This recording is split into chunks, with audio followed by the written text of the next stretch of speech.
Hello, hello, hello. This is Meaghan Jean Smith, and you are listening to the Money Mindful podcast. Welcome back for part 2 on how to save consistently. So if you didn't listen to last week's episode, go back and listen to that now, but I'll just give you a quick rundown in case you missed it. I had a listener question from my Instagram community, from Becky on Instagram, and she asked me, how do you save consistently? And me, being me, I wanted to just give you all the information. I wanted to not leave anything out. And of course, then the podcast episode ended up being very long. So I decided to split it into 2 parts. So in part 1, I go over the practical applications, the tangible things that you can do to save consistently. And then in this episode, I am addressing the mindset piece when it comes to saving. And I don't want you to underestimate that. The practical, tangible actions that you take in the physical world are very important. You need to do that to save, right? The money doesn't save on its own.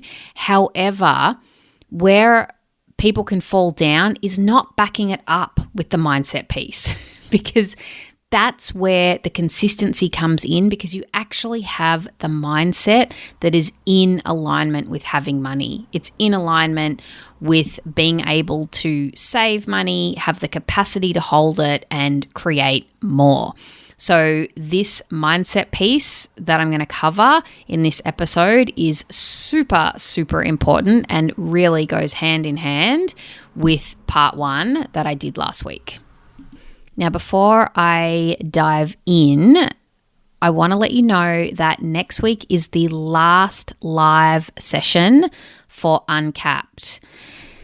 The last 3 weeks have been mind-blowing.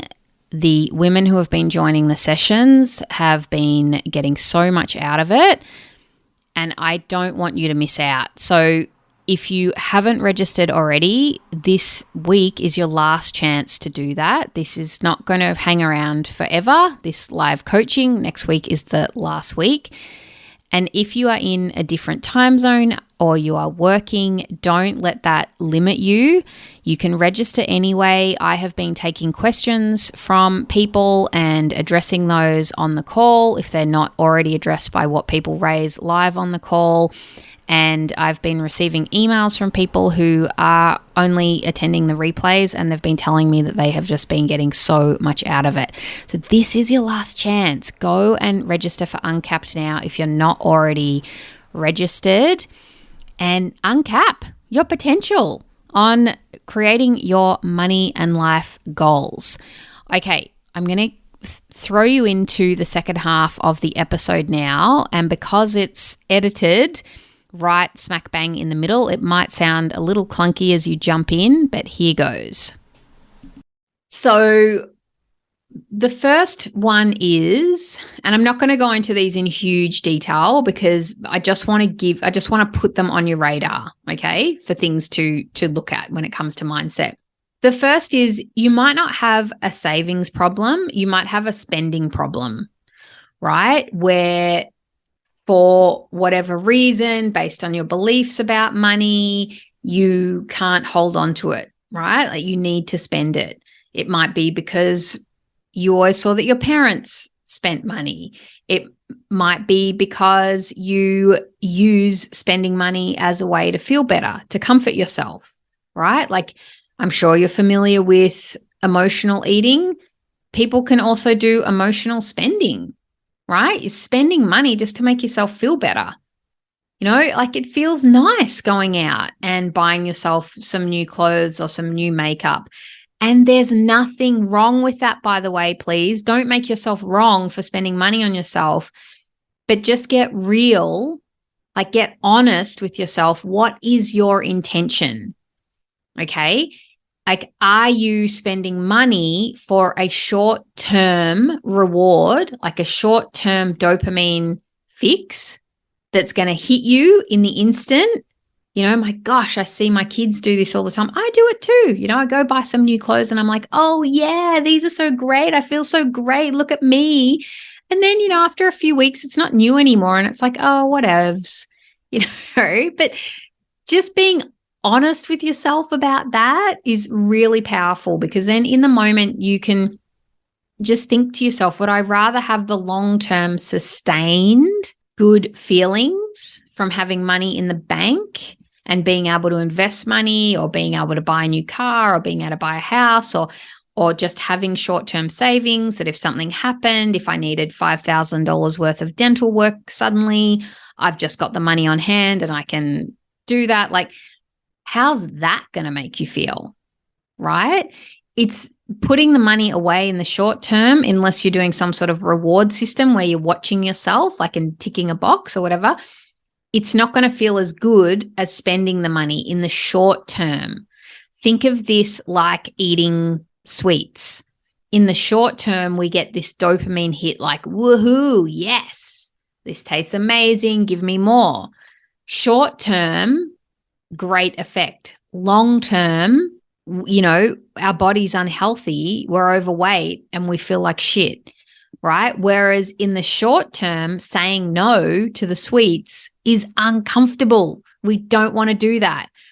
But by doing that, we have a long-term sustainable gain and a long-term good feeling. And it's the same with money, with spending money, right?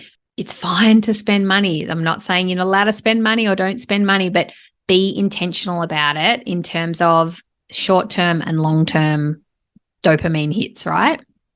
Or gains.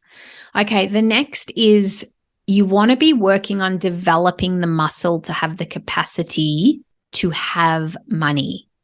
And what I mean by that is you might not have a developed muscle in that area. So when money comes in, what might happen for you is that you feel like you need to spend it, right? Because you've never actually created the space to hold on to money.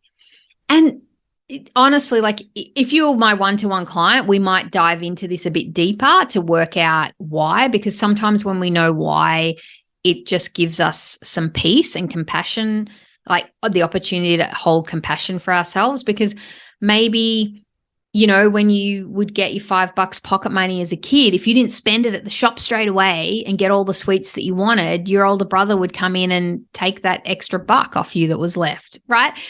Who knows? Like, I'm just saying that sometimes we have learnt behaviors that we've picked up from in childhood, or that we see from our parents or our community, and then we've taken them on board unconsciously, and then never questioned it, right? Or just always thought, oh yeah, I'm terrible at savings. I can't save myself out of a paper bag because I just spend all my money, right? No matter how much you make.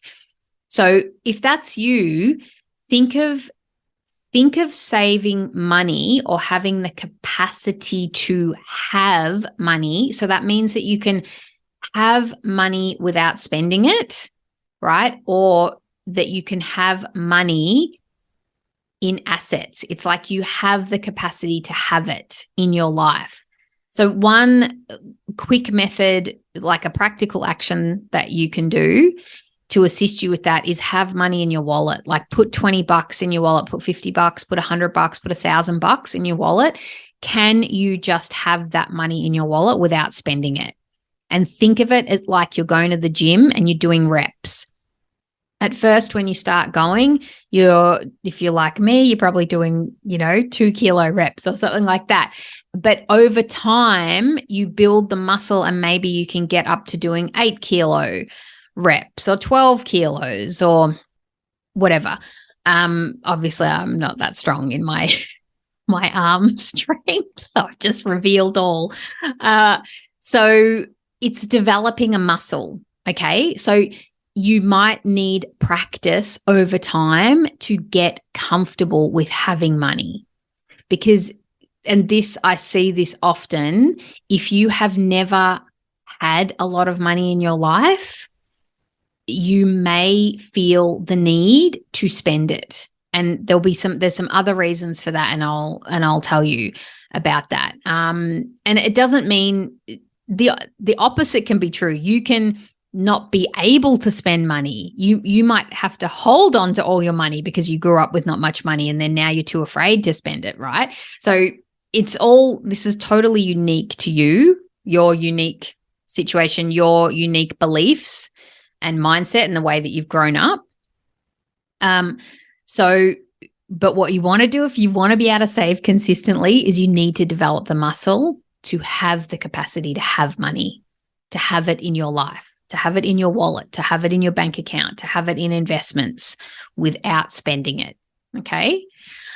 The next mindset piece that's really crucial when it comes to saving is being able to receive.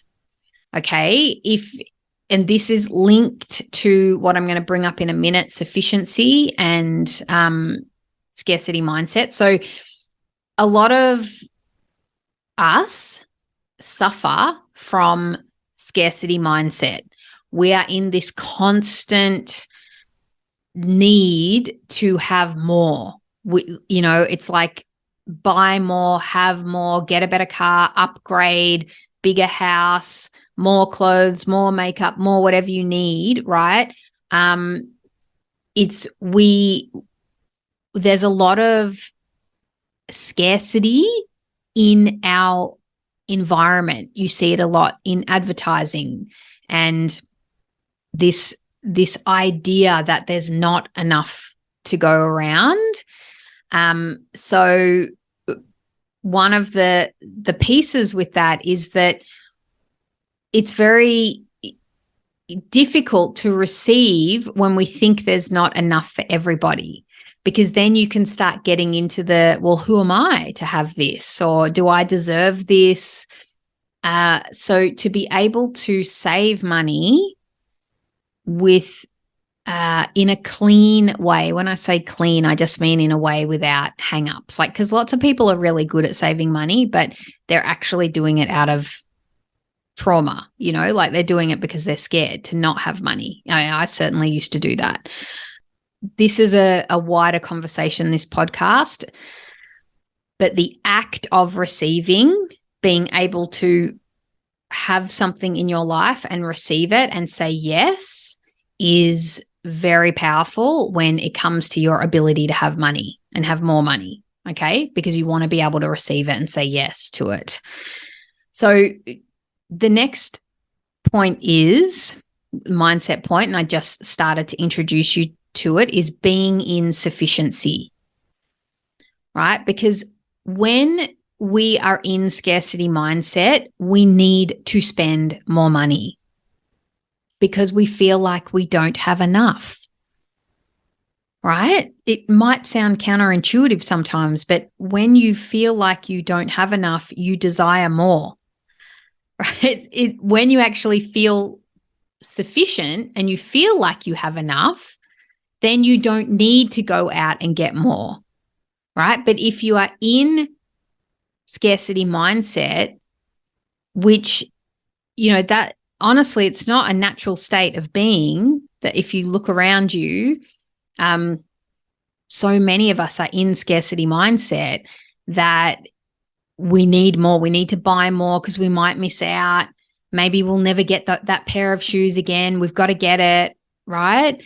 And so then we spend a lot of money out of scarcity. And then that is a barrier to being able to save consistently. So if you're in scarcity mindset, which, you can come in and out of it. So there's plenty of times where I go into scarcity mindset. So there's nothing to be ashamed about. But the quickest way to shift out of it is have a gratitude practice. So that's focusing on what you do have and feeling the peace and gratitude and appreciation for all that you do have. Because when you can reside in being sufficient, I'm not even talking about being abundant, but just that feeling of I have enough, you're able to hold space for money. And then you're also able to help as well, because when you've got enough, there's enough to go around and share. Okay. It's a beautiful place to be. And there's never, that no harm can come from having a gratitude practice. That is for sure.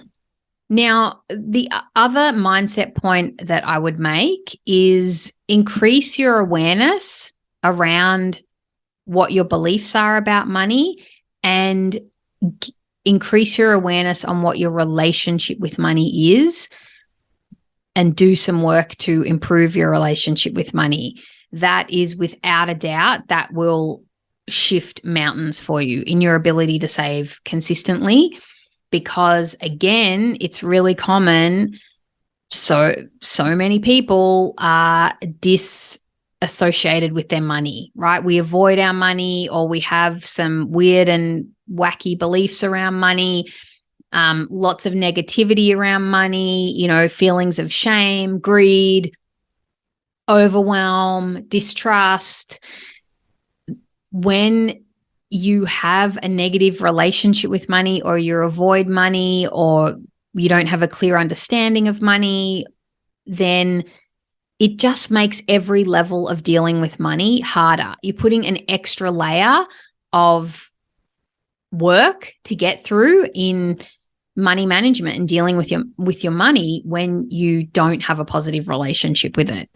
Okay, so that is going to affect your ability to save tenfold. Okay, I think I've covered a lot in this. I've probably given you too much information. In summary, I would just say that go back over the practical steps. That might be a great access point with you, just picking a couple of those practical actions that you can take to increase your ability to be able to save consistently. And then I would absolutely encourage you strongly to do the mindset work around money. When you do the mindset work around money, it's not as exciting or as flashy in the beginning, and it feels slower than, setting up an account and putting some money in. You can get an instant hit, an instant result. But when you do the mindset work, whoa, that will last you a lifetime, and it can completely transform your whole life and the way that you feel on a day-to-day basis, because all of us are dealing with money on a day-to-day basis. It is part of how you operate in the world. And when you have a positive and peaceful and just neutral relationship with money, it can make your life so much easier and so much more enjoyable. And we are for sure diving into money mindset in Uncapped in this 4 weeks of coaching that I'm doing, because without a doubt, when you are setting your money and life goals, money mindset will come up and bite you in the bum. It'll be one of those things that says, hey, you need to deal with me if you want to reach this money goal. So we will definitely be addressing that in the coaching on those calls. So if you are not registered for Uncapped, go ahead and do that now. The website address will be in the show notes. It's meaghanjsmith.au/uncapped. I would love to see you there and support you and help you to create your money and life goals. All right, my gorgeous human, until I get in your ears again next week, have an amazing week. Bye-bye. Ready to get uncapped with your money and life goals so you can live a vibrant life you love? You're in the right place. Get uncapped. This is 4 weeks of coaching with me to reach uncapped potential in your money and life goals. Register now by going to meaghanjsmith.au/uncapped.